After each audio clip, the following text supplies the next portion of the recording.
Sage Wanderer here, and welcome to the end of the world as we know it, and I feel fine. Today we're going to talk about what's going on in Haiti. Well, you're probably thinking, who cares what's going on in Haiti? That place has been a dumpster fire for decades. True, true. But there's something there that's a little different this time that's been happening. Now, I think this is being a bit misreported. The headlines are gangs cause an outbreak of violence in the capital city of Port-au-Prince. Well, that's a little bit misleading. Now, when you think of gangs in America, you think of the Bloods and the Crips, you think of the cartel, maybe you think of the mafia. But these gangs in Haiti are more like Somali warlords. So they're heavily armed factions who seek to control elements of daily life. And the only reason they can rise up is if there is a lack of leadership, if there's a lack of policing, or a corrupt leadership or corrupt policing. When this happens, elements, you might even call them militias, start to rise up to take in the vacuum that is left behind in a lack of leadership.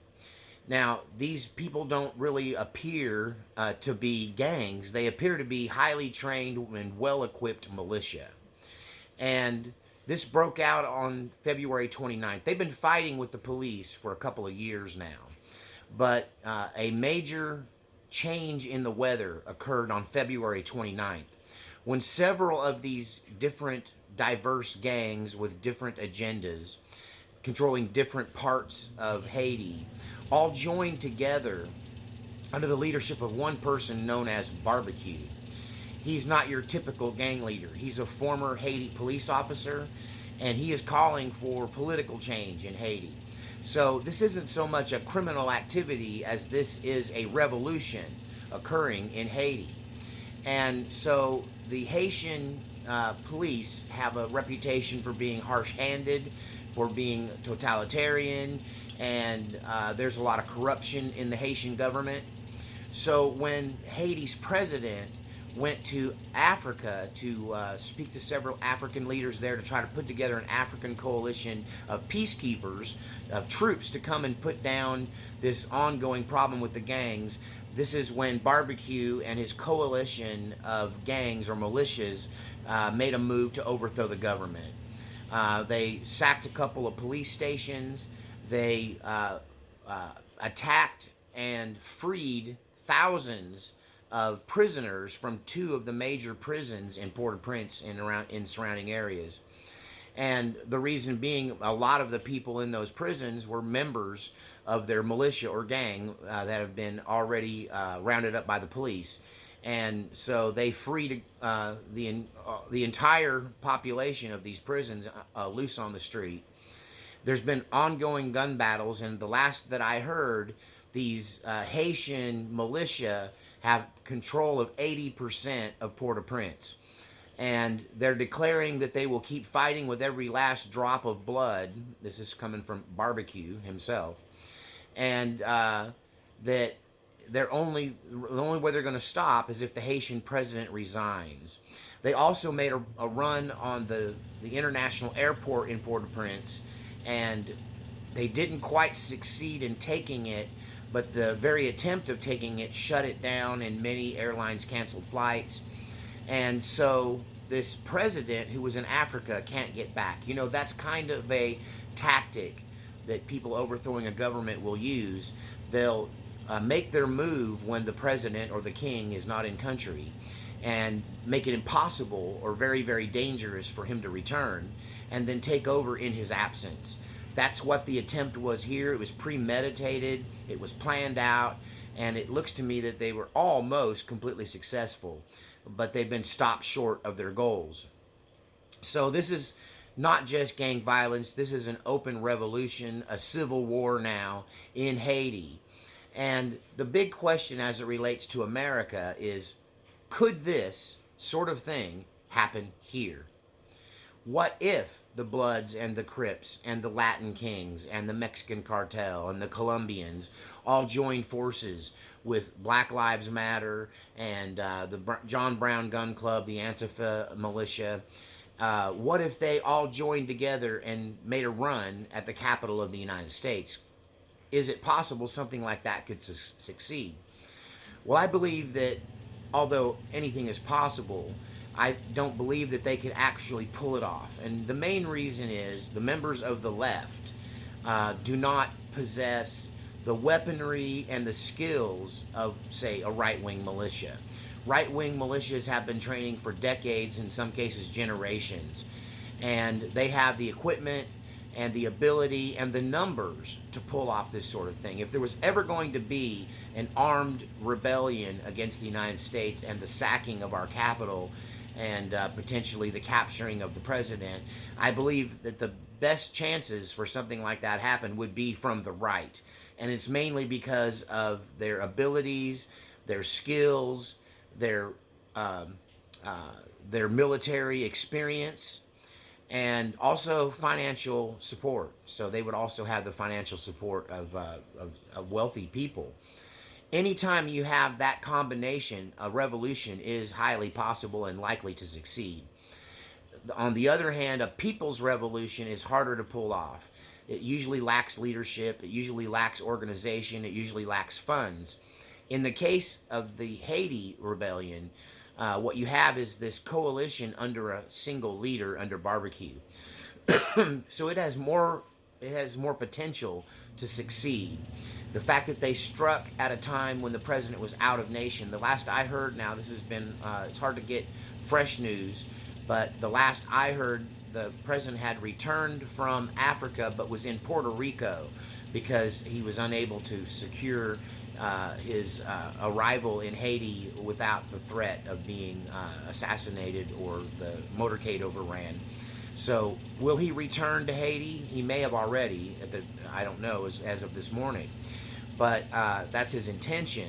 If they can successfully keep him from returning, I think that would be, it would cause him to have to put a government in exile. And governments in exile tend to just go away over time when whoever's actually in the seat of power is running things. And their only hope is to put together a United Nations peacekeeping force to come in and put down the rebellion in Haiti. If they go about that with the authoritative support of the government without addressing the grievances of the people that are behind this rebellion, I think it's destined to be a bloodbath there. The only way they might be able to secure some kind of ceasefire and a stand down is if they listen to what the people are saying. You know, more than half the population in Haiti lives well below the poverty line. The people in government are fat and sassy, rich and healthy. And the contrast between the haves and the have-nots in Haiti is impossible to ignore. And until they deal with some of the situations and some of the circumstances in Haiti, I don't believe that they'll be able to put a stop to what's going on, and it'll just continue to its bloody end. And you might have United Nations troops in the middle of it also coming under fire from potentially both directions. So if the United States, if something like this were to happen in the United States, one thing this shows you is it can happen very quickly. Coups and revolutions sometimes happen in as quickly as a week or less.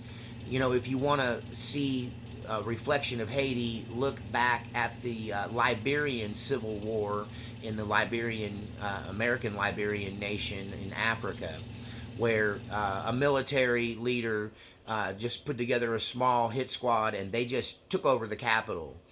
That is a swift, quick coup. If you have the people on the streets then to maintain order, to look like they're in charge and in control, that kind of coup is highly possible. This is sort of what they attempted with the gang uprising in Haiti. And had they just gone after the Capitol building, had they actually been successful in capturing the president, for instance, they might have been able to pull this off. But I think it's because they had axes to grind with the police, where they put their efforts towards their biggest irritant, which was police stations and the prison system in Haiti.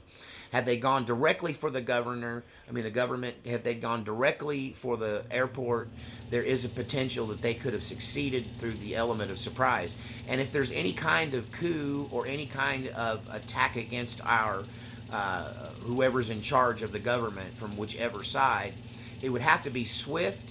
It would have to be with enough manpower to maintain order on the streets. It would have to come to some degree with some inside help from police and federal agents and military men. They would have to have a much larger conspiracy because we're a much larger country, and it would require a lot more planning. But the swift execution of something like that is what makes it work. And they almost pulled it off in Haiti. Tell me what you think. Is it possible that this kind of revolution coming from either extreme side could potentially cause a change in government in the United States in the blink of an eye? Or is she just too large to take down that way? You know, I was part of the January 20th march on Richmond, Virginia, which was the biggest United States militia rally in history, I believe. Very much underreported. They tried to make it like it was no big deal. But I think it scared them to the point that, let's just say what happened over the next couple of years in the United States might have been a direct result of us flexing our muscle and showing them that we had a large force, possible, and capable and well armed and able to stand up to a tyrannical governor if they were to try to take our guns away. And so, like I said, I think if something like that happened, the left would probably fail, although it would be a bloody mess. The right might win without a shot being fired, potentially, just by using an overwhelming force and a larger, more equipped group that could spring out of nowhere. But anytime you're in a situation where poverty abounds, where there's this huge gap between the haves and the have-nots, when you have a government that is all about padding its own pockets, all about increasing its power, and has little or no regard for the people, this kind of people's revolution or military coup d'etat can take place in any nation, and no nation is too big to fall prey to such a thing. So let me know what you think in the comments section. Is this a foreshadowing of some future events in the United States? Do we have anything to learn from this Haitian uprising? And why is the press downplaying it like standard gang violence when it's clearly an attempt to overthrow the Haitian government? At any rate, leave your comments in the comments section. Don't forget to support this channel. And for those die-hard viewers, I'll let you know that little Jazzy was released from the hospital the same night we brought her in after I made the video. I was told that the use of infant CPR and my knowledge to clear her airway probably saved her life and also kept her from having any permanent damage from it. She's healthy and well. It was very traumatic for me and for the family, and but it was a joint effort.